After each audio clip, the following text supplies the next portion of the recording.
Alright, it's time to fix up this janky canvas I screwed up last time. First, I'll cover up the old painting with just enough gesso so I can barely see the black line work showing through. And then I'll sketch the design back on using those ghosted lines from before. I'm not going to use those pinstriping brushes again this time because I need more practice with them first. So I'll grab my trusty old paint pens that I am very familiar with. I'm also thinking that I might just leave that white gesso layer behind my subject to give the background a little more variation in texture instead of just leaving it as that flat green. And it's definitely not because the green was a very specific custom mix that would be almost impossible for me to replicate perfectly.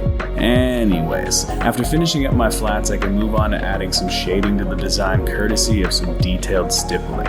And once I've added the appropriate highlight or shadow color to every layer, I'll hold everything in with some clean, stark black lines. This step is extra important now for this painting since the majority of my subject is white and is now sitting on a white background. So this will give your mind some contours to hold on to and make this design at least somewhat understandable. And I gotta say, it definitely looks a lot better than last time.